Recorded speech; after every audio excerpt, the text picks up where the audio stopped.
À Cergy-Pontoise, en région parisienne, le futur temple du hockey français est en train de sortir de terre. L'Arenaïs, c'est son nom, accueillera 2 patinoires dont l'une pourra se transformer en une salle de spectacle de 5000 personnes. Cet énorme bâtiment de 13 000 m² hébergera aussi le siège de la Fédération française de hockey sur glace. Rabot Dutilleul Construction est en charge du projet, du gros œuvre au suivi des travaux en tant qu'entreprise générale. Et pour réussir ce chantier complexe, les équipes ont choisi d'intégrer la technique BIM dès le départ, à commencer par la modélisation du gros œuvre par le bureau d'études interne. Retour sur expérience de l'équipe Île-de-France en charge des travaux. Nous, quand on a récupéré les travaux donc à l'agence Île-de-France, on a décidé de ne pas laisser perdre cette maquette qui était démarrée et on a continué en mettant les moyens dès le début pour faire du BIM.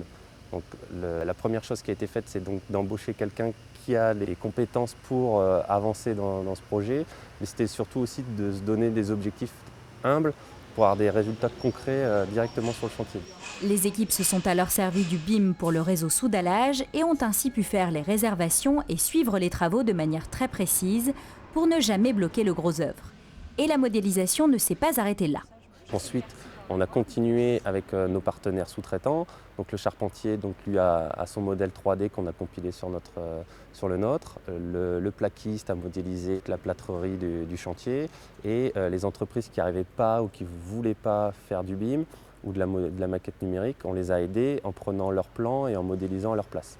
Donc on a récupéré les modèles IFC des entreprises et notre maquette structurelle. On a combiné les deux pour voir toutes les interactions charpente-béton qui nous a permis de lever énormément de loups et de pouvoir agir rapidement auprès des entreprises et auprès de notre bureau d'études.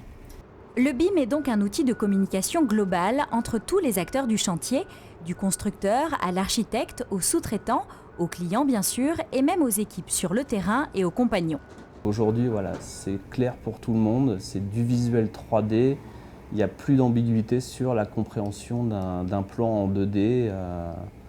C'est vraiment une lecture commune, sans ambiguïté. À l'Arenaïs, quand on a commencé le modèle 3D, on était assez convaincus de l'utilité que ça allait avoir, mais j'ai un seul regret, c'est qu'on ne soit pas allé plus loin dans le modèle et dans le BIM. Et moi, sur le prochain chantier, c'est un truc que je démarrais beaucoup plus tôt. On pourra avoir tout l'avantage du 3D et des informations qui seront liées à ces modèles 3D pour augmenter notre productivité.